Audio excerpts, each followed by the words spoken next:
Sir ನಮಸ್ತೆ. ನಮಸ್ಕಾರ. Sir ಹೇಗಿದ್ದೀರಾ? ಚೆನ್ನಾಗಿದ್ದೀನಿ. ಸರ್ ನೀವು ನೋಡ್ತಾ ಇದ್ದೀರಾ ಮಾಧ್ಯಮದಲ್ಲಿ ನಿನ್ನೆಯಿಂದ ದರ್ಶನ್ ಅವರ ವಿಚಾರಕ್ಕೆ ಒಂದಷ್ಟು ಪ್ರಶ್ನೆಗಳು ಉಟ್ಕೊಂಡಿದೆ ಜೈಲಲ್ಲಿ. ಬಹಳ ವಿಪರೀತವಾಗಿ ಬರ್ತಾ ಇದೆ. ಹೌದು ಹೌದು. ಈಗ ಏನೋ ಕುಂತ್ಕೊಂಡು ಅಲ್ಲಿ ಮಾತಾಡ್ಕೊಂಡು ಸಿಗರೇಟ್ ಇರೋದು ತಪ್ಪು ಅಂತ ಹೇಳ್ಬೋದು. ಹಾ ಬಟ್ ಅದಕ್ಕೇನೆ ಸಿಕ್ಕಾದೇನೋ ವಿಡಿಯೋ ಏನೋ ಬಂದಿದ್ಯಾ ಅಂತ ಹೇಳ್ತಾರೆ, ನಾವು ನೋಡ್ಲಿಲ್ಲ. ಅದೇ ಅವರು ಅಂದ್ರೆ ವಿಡಿಯೋ ಯಾರೋ ಒಬ್ರು ಅಲ್ಲಿರುವಂತಹ ವ್ಯಕ್ತಿ ಅವರ ಮಗನಿಗೆ ಅಥವಾ ಅವ್ರ ಪರಿಚಯದವ್ರಿಗೆ ಫೋನ್ ಮಾಡಿ ಕೊಟ್ಟಿದ್ದಾರೆ ವಿಶ್ ಮಾಡಿ ಅಂತ. ಅವರು ವಿಶ್ ಮಾಡಿದ್ದಾರೆ ಅಷ್ಟೇ. ಅಷ್ಟೇ. ಈ ತರದೊಂದು ವಿಡಿಯೋ ಬಂದಿದೆ. ಮತ್ತೆ ಫೋಟೋ ಒಂದು ನೀವು ನೋಡಿರ್ತೀರಾ. ಏನೇನೋ ಹಿಂದಿನ ಸಿನಿಮಾಗಳಲ್ಲಿ ಅವೆಲ್ಲ ತಕ್ಕೊಂಡು ಭಾಷಣಗಳು ಸಂಭಾಷಣೆಗಳು ಅವೆಲ್ಲ ಆತರ ನಡೆಯೋದಿಲ್ಲ ಸ್ವಾಮಿ. ಸೆಂಟ್ರಲ್ ಜೈಲಿನಲ್ಲಿ ಯಾರೋ ಒಬ್ರೋ ಇಬ್ರೋ ಯಾವ ಭ್ರಷ್ಟಾಚಾರಕ್ಕೇನೋ ಮಾಡಿರ್ಬೋದು. ಆದ್ರೆ ನಾರ್ಮಲ್ ಆಗಿ 95 ಅಲ್ಲ 99% ಆಫ್ ಅಫಿಷಿಯಲ್ಸ್ ಸ್ಟಾಫು ಇಂಥ ಕೆಲಸ ಮಾಡೋದಿಲ್ಲ. ಈಗ ನೀವು ಈ ಫೋಟೋದ ಬಗ್ಗೆ ನೀವೇನ್ ಹೇಳ್ತೀರಾ ಸರ್? ಯಾಕಂದ್ರೆ ಯಾವ್ದು ಈಗ ದರ್ಶನ್ ಅವರು ಅಲ್ಲಿರುವಂತಹ ವಿಲ್ಸನ್ ಗಾರ್ಡನ್ ನಾಗ ಅವ್ರ ಜೊತೆ ಕೂತಿರುವಂತಹ ಫೋಟೋ ಕುಂತ್ಕೊಂಡ್ ಮಾತಾಡ್ತಾ ಇದಾರೆ. ಹೌದು. ಅವ್ರ ಏರಿಯಾದಲ್ಲಿ ಮಾತಾಡ್ತಾ ಇರ್ಬೋದು. ಅಲ್ಲಿ ಏನಪ್ಪಾ ಅಂತಂದ್ರೆ ಅಲ್ಲಿ ಕುರ್ಚಿಗಳು ಹಾಕೊಂಡ್ರು ಕೂತ್ಕೊಂಡಿರೋದು. ಅಲ್ಲಿ ಏನ್ ಕುರ್ಚಿಗಳು ಸಪ್ಲೈ ಮಾಡಿರೋದು ತಪ್ಪು, ಮಾಡಬಾರ್ದು. ಎ ಕ್ಲಾಸ್ ಪ್ರಿಸನರ್ಗೆ ಕುರ್ಚಿ ಟೇಬಲ್ ಮಂಚ ಎಲ್ಲ ಇದೆ. ಓಕೆ.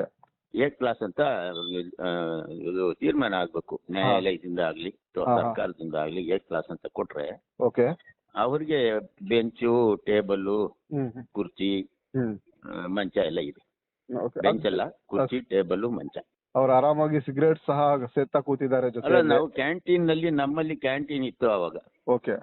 ಕ್ಯಾಂಟೀನ್ ನಲ್ಲಿ ಸ್ಮೋಕಿಂಗ್ ಇದು ಸಿಗರೇಟ್ ಸಿಗುತ್ತೆ. ಓಕೆ. ತಿನ್ನಕ್ಕೆ ಚಾಕ್ಲೇಟ್, ಕಡಲೆಪುರಿ ಇಂಥದ್ದೆಲ್ಲ ಸಿಗುತ್ತದೆ.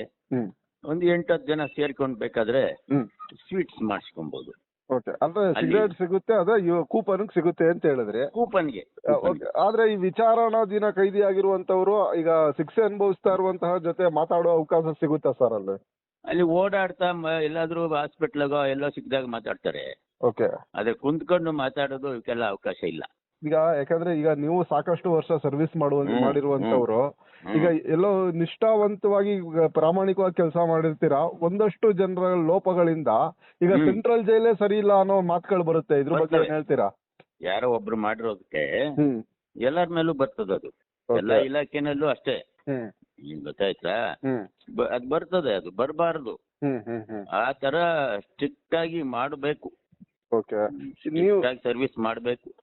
ಈಗ ನೀವು ಅಧಿಕಾರದಲ್ಲಿ ಇದ್ದಂತ ಸಂದರ್ಭದಲ್ಲಿ ಸರ್ ಈ ತರ ಘಟನೆಗಳು ನಡೀತಾ ಆಯ್ತಾ?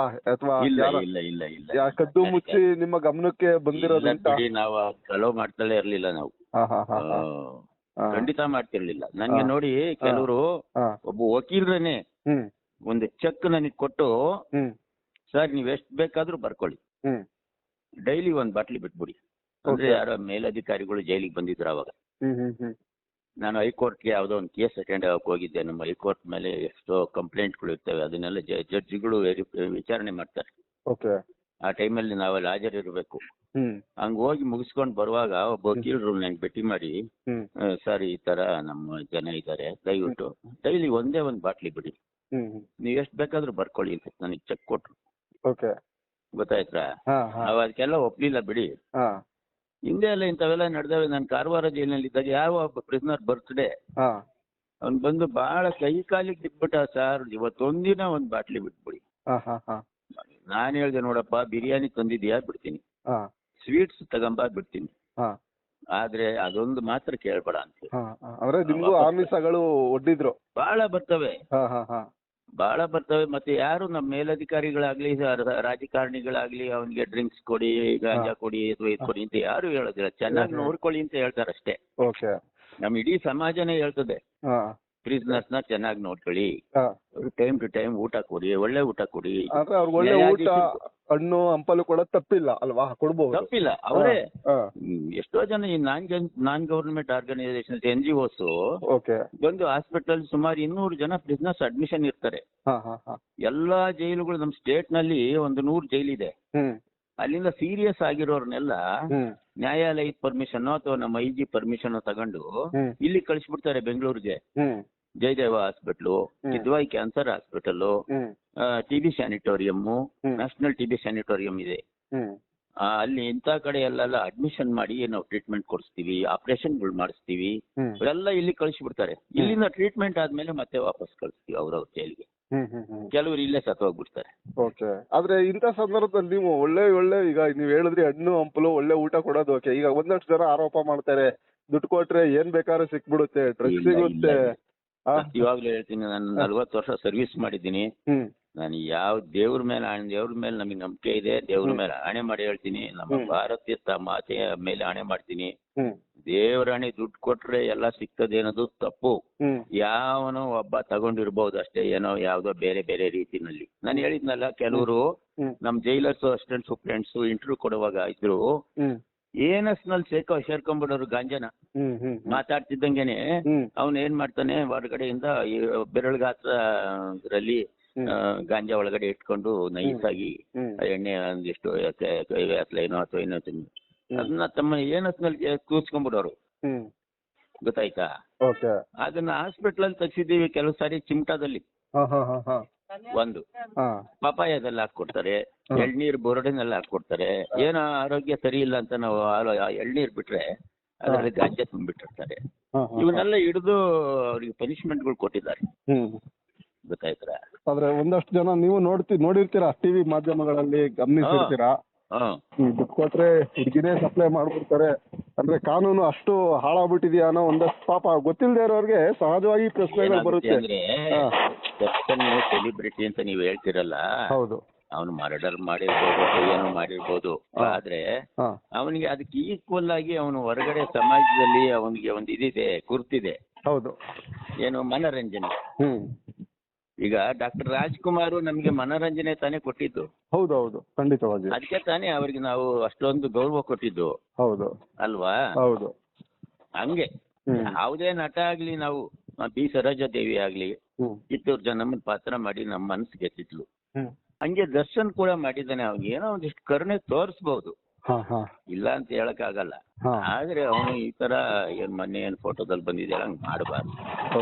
ಅವೆಲ್ಲ ಕದ್ದು ಮುಚ್ಚಿ ಮಾಡ್ಕೊಬೇಕು. ಈಗ ನಾವು ಮನೆಯಲ್ಲಿ ಕೂಡ ಮಾಡೋಂಗಿಲ್ಲ. ಮನೆಯಲ್ಲಿ ಯಜಮಾನ ಒಬ್ಬನ್ ಬಿಟ್ರೆ ಬೇರೆ ಯಾರು ಮನೆಯಲ್ಲಿ ಸಿಗರೇಟ್ ಸೇದಕ್ ಆಗೋದಿಲ್ಲ ನಮ್ಮ ಸಂಸ್ಕೃತಿನಲ್ಲಿ. ಸೇದಲ್ಲ ಯಾರುವೆ. ಹೊರಗಡೆ ಎಲ್ಲ ಅವ್ನು ದನ ಮೇಸೋ ಜಾಗದಲ್ಲೋ ಅಥವಾ ಇಲ್ಲ ಮನೆ ಮೂಲೆ ಒಳಗೋ ಹೋಗಿ ಹೊರಗಡೆ ಎಲ್ಲ ಸೇದ್ಕೊಂತಾನೆ. ಮನೆ ಯಜಮಾನಿಗೆ ಮಾತ್ರ ಇರೋದು ಅವಕಾಶ. ಮನೆ ಯಜಮಾನ ಕೂಡ ಮಾಡೋದಿಲ್ಲ. ಯಾಕೆಂದ್ರೆ ಮಕ್ಕಳು ನೋಡ್ತಾರೆ ಸ್ಮೋಕ್ ಮಾಡೋದ್ನ. ಅದಕ್ಕೋಸ್ಕರ ಅವರು ಮಾಡೋದಿಲ್ಲ ಸಾಮಾನ್ಯವಾಗಿ. ಈಗ ಜೊತೆಗೆ ಬೆಳಿಗ್ಗೆಯಿಂದ ಡಿಸ್ಕಷನ್ ನಡೀತಾ ಇದೆ, ಬೇರೆ ಜೈಲಿಗೆ ಶಿಫ್ಟ್ ಮಾಡ್ತಾರೆ ಅಂತ. ಆತರ ಅವಕಾಶಗಳು ಬರುತ್ತಾ ಸರ್? ಶಿಫ್ಟ್ ಮಾಡೋ ಸಾಧ್ಯತೆ ಇದೆಯಾ? ಅವಕಾಶ ಇದೆ. ಯಾವ ಜೈಲಿಗೆ ಹೋದ್ರು ಅಷ್ಟೇ. ಬಟ್ ಜಾಗ ಚೇಂಜ್ ಮಾಡೋದು ಒಳ್ಳೇದು. ನಮ್ಮಲ್ಲಿ ಏನು ಗುಣ ನಡತೆ ಕೆಟ್ಟೋಗ್ಬಿಟ್ರೆ ಅವನು ಒಂದು ಜಾಗ ಚೇಂಜ್ ಮಾಡ್ತಾರೆ. ಅದು ಒಳ್ಳೇದು. ಅದು ಆ ಒಂದು ಬಿಹೇವಿಯರ್ ಅಲ್ಲಿಗೆ ಬಂದಾಗ್ತದೆ. ಈಗೆಲ್ಲ ಒಂದ್ ಕಡೆ ಈ ಸೆಲೆಬ್ರಿಟಿಗಳು ಈ ತರ ಜೈಲಿಗೆ ಬಂದಾಗ ಅಲ್ಲಿರುವಂತ ರೌಡಿ ಸೀಟರ್ಗಳು ಇದನ್ನ ಎನ್ಕೇಸ್ ಮಾಡ್ಕೊಳ್ತಾರೆ, ಅವ್ರ ಜೊತೆ ಸೆಲಿಗೆ ಬೆಳೆಸ್ಕೊಳಕ್ಕೆ ಅನ್ಸುತ್ತೆ ಸರ್? ಇಲ್ಲ ಇಲ್ಲ ಇಲ್ಲ, ಏನ ಅದೇ ಅವ್ರಿಗೂನು ಇಷ್ಟೇ. ಸುಮ್ನೆ ದರ್ಶನ್ ಕಂಡ್ರಿಗೆ ಜನ ಎಲ್ಲ ಸೇರ್ಕೊಳ್ಳೋದಿಲ್ವಾ, ಹಂಗೆ ಅವರು ಸೇರ್ಕೊಂತಾರೆ ಅಷ್ಟೇ. ಆದ್ರೆ ಅದು ಅಪಾಯ. ನಾವು ಹಂಗ್ ಸೇರ್ಸಕ್ ಬಿಡೋದಿಲ್ಲ. ಸುಮ್ನೆ ನೋಡಿದ್ರಪ್ಪ ನಡ್ರಿ ಅಂತಾರೆ. ಗೊತ್ತಾಯ್ತಾ? ವೈಯಕ್ತಿಕವಾಗಿ ಸಂಬಂಧ ಮಾಡ್ಕೊಳಕ್ ಅವಕಾಶ ಆಗೋದಿಲ್ಲ. ಒಂದು ಫೋಟೋದಿಂದ ನಾವು ಏನು ಜಡ್ಜ್ ಮಾಡಕ್ ಆಗಲ್ಲ ಅಂತೀರಾ? ಆಗೋದಿಲ್ಲ, ಆಗೋದಿಲ್ಲ, ಖಂಡಿತ ಆಗೋದಿಲ್ಲ. ಅವ್ನಿಗೆ ನೋಡಿ, ಅವ್ನ್ ಸಂಪಾದನೆ ಮಾಡ್ಕೊಂಡ್ಬಿಟ್ಟವನೇ ಜನತೆನ ಇಷ್ಟು ದಿನ. ತಕ್ಷಣ ನೀವು ಅವ್ರನ್ನ ಓಡ್ಸಕ್ಕೂ ಆಗಲ್ಲ ಅಲ್ವಾ? ಅವ್ನ್ ಸ್ವಲ್ಪ ಕನ್ಸೆಷನ್, ಸ್ವಲ್ಪ ನಾಟ್ ಇನ್ಹ್ಯೂಮನ್ ಆಗಲ್ಲ, ಎಗನಿಸ್ಟ್ ಅವರ್ ಕಲ್ಚರ್ ಅಲ್ಲ, against all the good behaviour ಅಲ್ಲ. ನಾನು ಹೇಳೋದು ಅಷ್ಟೇ, ಅಷ್ಟೇ, ಮತ್ತೇನಿಲ್ಲ. Thank you so much sir, ಒಳ್ಳೆ ಇನ್ಫಾರ್ಮೇಶನ್ ಕೊಟ್ಟಿದ್ದೀರಾ. ಓಕೆ, ಆಯ್ತು, ಧನ್ಯವಾದಗಳು.